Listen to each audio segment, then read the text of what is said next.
O dog do Reddit. Olá, amigos. Espero que estejam todos bem. Imagine você em um momento de intimidade, aproveitando o momento, e quando a sua namorada vai falar o seu nome, o nome que ela diz é o do seu melhor amigo. O que você faria nessa situação? Pois o namorado da OP não pensou duas vezes e resolveu ir embora na mesma madrugada. E é isso que veremos agora. Bora lá!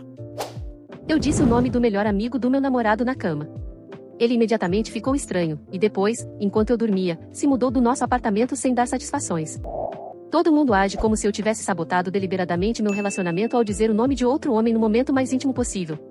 Mas ninguém faz ideia de como é acordar numa cama que antes era de vocês dois, e então descobrir que toda a sua vida foi desmontada enquanto você dormia, deixando você sozinha apenas com o eco de um erro não intencional, que não dá para desfazer.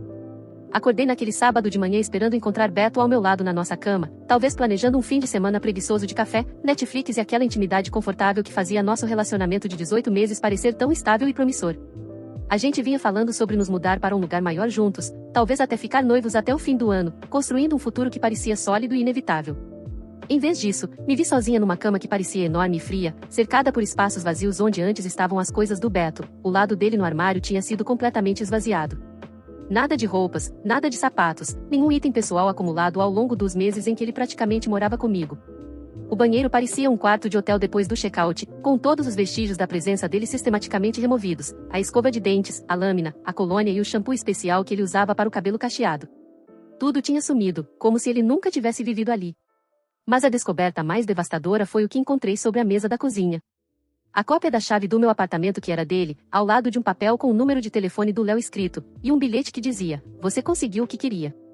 Espero que tenha valido a pena." A eficiência cruel da partida dele me atingiu como um golpe físico. Enquanto eu dormia, Beto havia empacotado toda a sua vida e se retirado do nosso relacionamento com uma precisão fria que sugeria que essa resposta já estava planejada. Não foi uma decisão impulsiva tomada no calor da mágoa. Não era alguém indo embora por raiva ou dor. Era alguém executando um plano predeterminado para encerrar nosso relacionamento da forma mais definitiva e humilhante possível. Usando meu erro inconsciente como justificativa para abandonar tudo o que havíamos construído juntos. A referência, conseguir o que eu queria, foi especialmente cruel, porque eu não queria nada além de ficar com Beto, continuar construindo o relacionamento que tinha se tornado a parte mais importante da minha vida ao longo do último ano e meio. Na noite anterior, Beto e eu estávamos vivendo o que eu acreditava ser uma intimidade apaixonada e conectada no nosso quarto. Tivemos uma noite maravilhosa juntos, jantar no nosso restaurante favorito, vinho, conversas íntimas sobre nossos planos para o futuro, aquele tipo de noite romântica que me fazia sentir grata por ter encontrado alguém que me entendia e me amava tão completamente. Quando voltamos para casa, a conexão física entre nós pareceu natural e intensa, o ápice de uma noite de intimidade emocional e carinho. Eu estava completamente presente com Beto, focada na nossa conexão e no prazer que compartilhávamos. Foi então que cometi o erro que destruiria tudo que havíamos construído. No calor do momento, perdida nas sensações e emoções, gemi o nome do Léo em vez do nome do Beto. O silêncio que se seguiu foi imediato e devastador. Beto ficou completamente imóvel sobre mim, e eu pude sentir todo o corpo dele se tensionar enquanto processava o que eu tinha acabado de dizer. Mas, em vez de parar ou me confrontar sobre o erro, ele continuou com o que estávamos fazendo, concluindo o encontro com movimentos mecânicos, sem nenhuma da paixão ou conexão que compartilhávamos instantes antes. O rosto dele ficou totalmente inexpressivo, como se tivesse se desconectado emocionalmente enquanto o corpo apenas cumpria o protocolo de terminar o que havíamos começado. Foi a coisa mais assustadora que já vivi, estar fisicamente íntima de alguém que, de repente, se tornou emocionalmente ausente. Quando acabou, Beto saiu de cima sem o carinho, os toques ou o aconchego habituais que sempre vinham depois dos nossos momentos íntimos. Em vez da proximidade e satisfação que normalmente caracterizavam nossa relação física, havia apenas distância fria e um silêncio pesado de julgamento não dito. Perguntei se estava tudo bem, tentando medir a gravidade do erro e se poderíamos lidar com isso com uma conversa honesta e alguma reafirmação dos meus sentimentos por ele. Beto apenas assentiu e disse que estava cansado, virando-se para o outro lado e encerrando qualquer possibilidade de discutir o que tinha acabado de acontecer ou de trabalhar as implicações do meu deslize inconsciente. Fiquei acordada por horas naquela noite, revivendo o momento e tentando descobrir como consertar o dano que meu erro havia causado. Mas a respiração dele permanecia estável e controlada, sugerindo que ele estava dormindo ou deliberadamente evitando qualquer conversa adicional sobre o incidente. Convenci a mim mesma de que, pela manhã, conseguiríamos conversar como adultos, que Beto entenderia. Tinha sido um erro sem significado, que não dizia nada sobre meus sentimentos reais ou desejos em relação ao melhor amigo dele. Então, depois de pensar nisso, deixei o cansaço tomar conta e apaguei, imaginando que as coisas poderiam ser arrumadas pela manhã. Em vez disso, acordei para descobrir que Beto havia usado a noite para se apagar sistematicamente da minha vida e do nosso relacionamento. As horas seguintes à descoberta da partida de Beto foram um borrão de pânico, confusão e tentativas desesperadas de entender o que tinha acontecido e se havia alguma forma de reparar o estrago que meu erro causará. Tentei ligar para o telefone do Beto repetidas vezes, mas todas as chamadas iam direto para a caixa postal.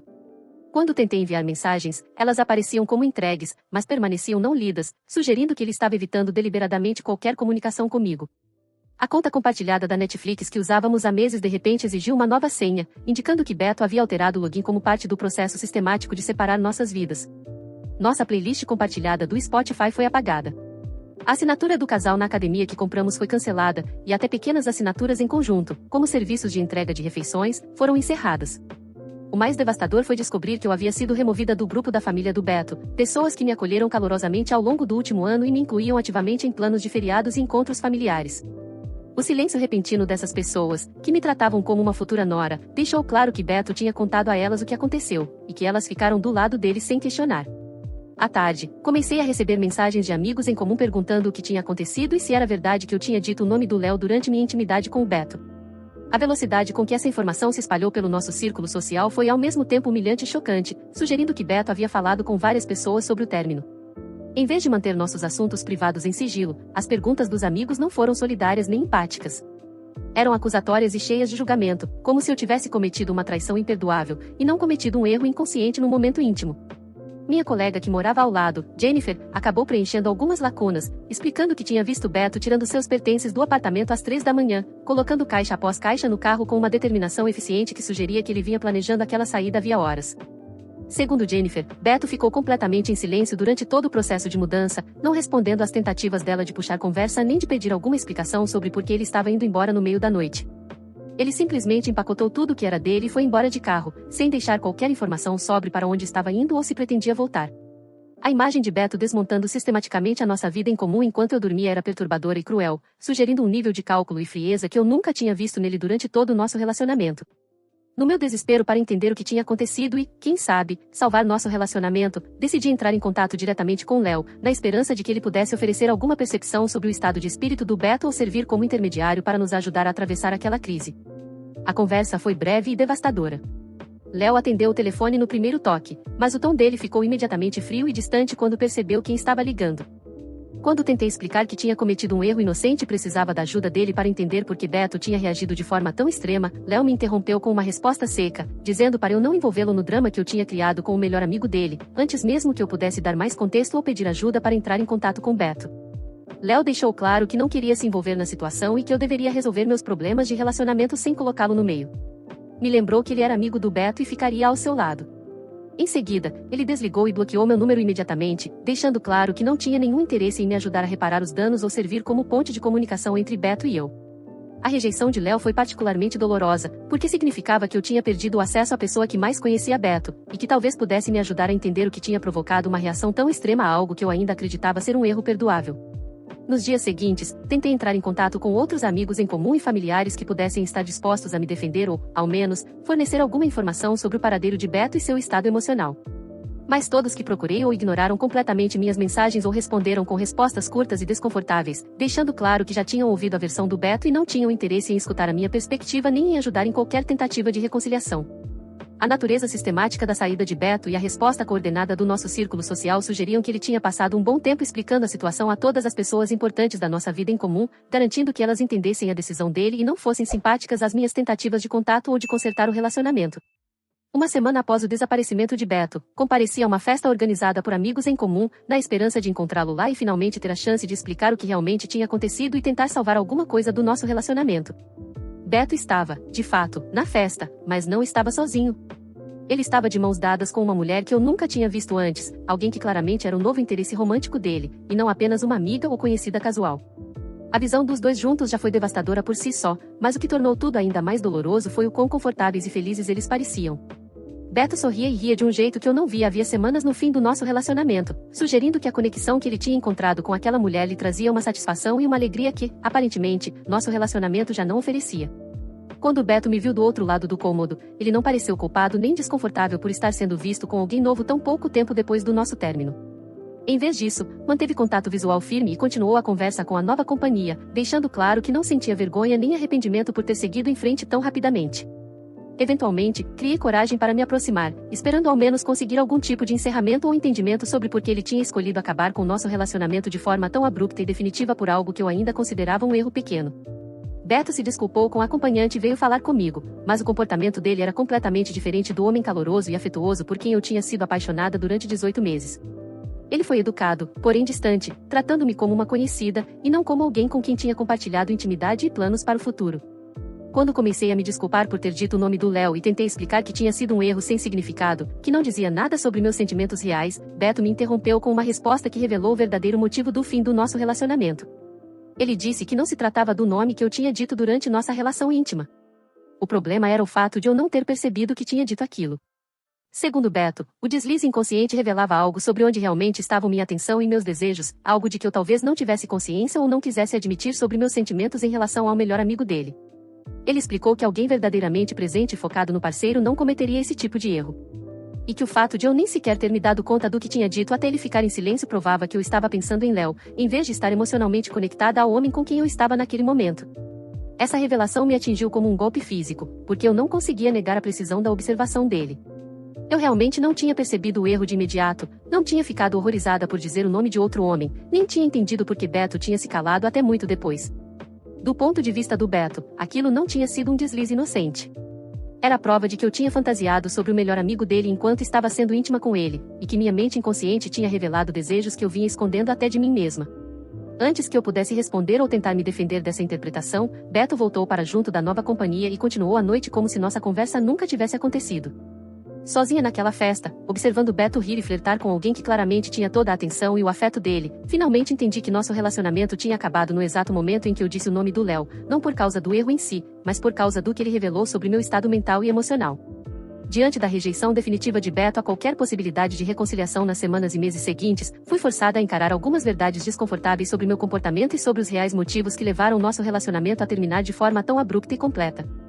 Olhando para trás, com honestidade, para os últimos meses do nosso relacionamento, consegui ver que eu vinha desenvolvendo sentimentos por Léo que iam além de uma amizade normal ou de uma atração casual.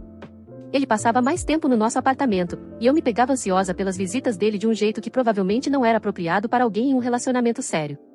Comecei a prestar atenção na aparência do Léo, no senso de humor, no sucesso profissional e em outras qualidades que o tornavam atraente de formas que deveriam ter sido irrelevantes para mim como namorada do melhor amigo dele.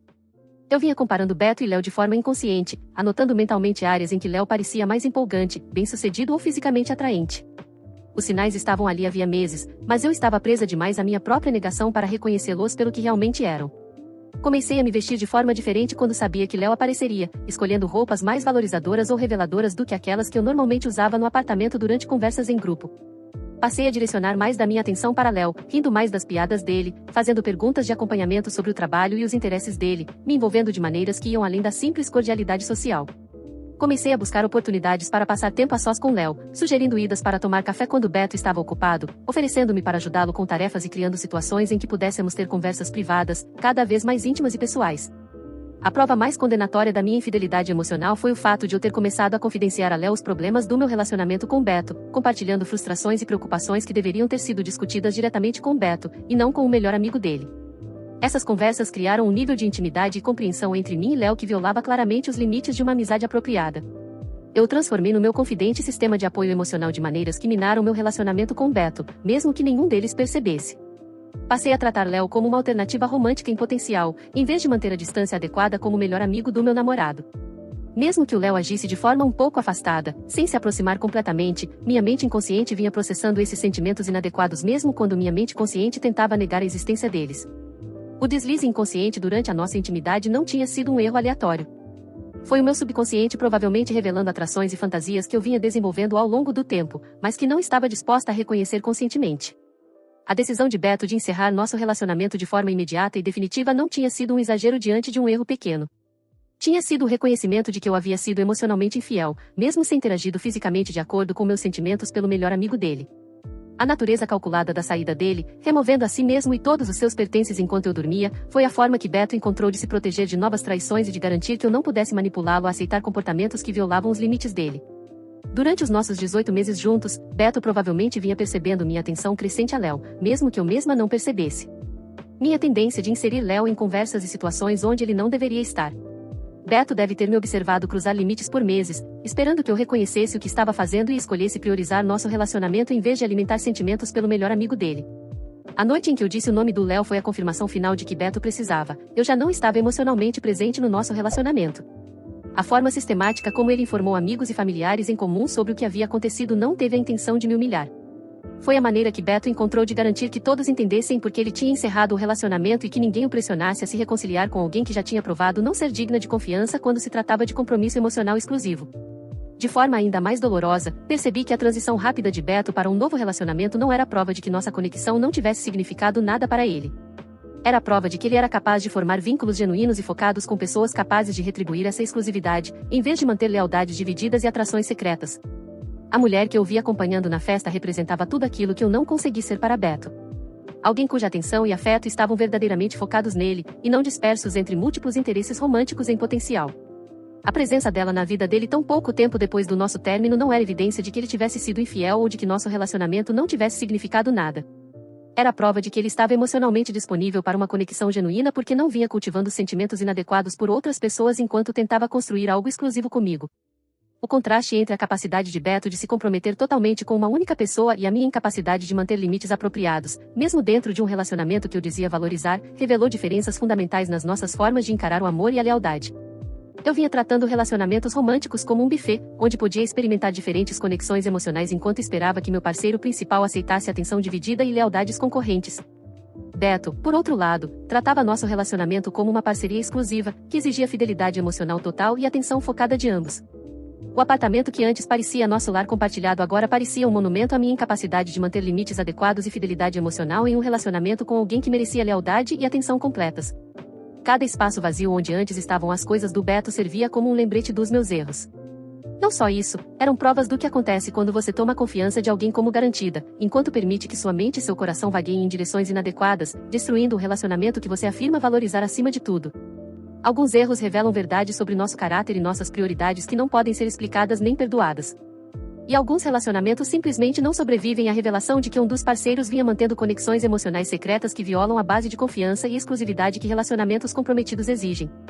Beto estava certo ao reconhecer que meu deslize inconsciente revelava problemas fundamentais no meu comprometimento, problemas que provavelmente continuariam a ameaçar nosso relacionamento, mesmo que tentássemos superar aquele incidente específico. A decisão dele de ir embora de forma definitiva foi um ato de autopreservação dele, protegendo-se de minhas atitudes que eu agora percebo que aconteceram e foram erradas.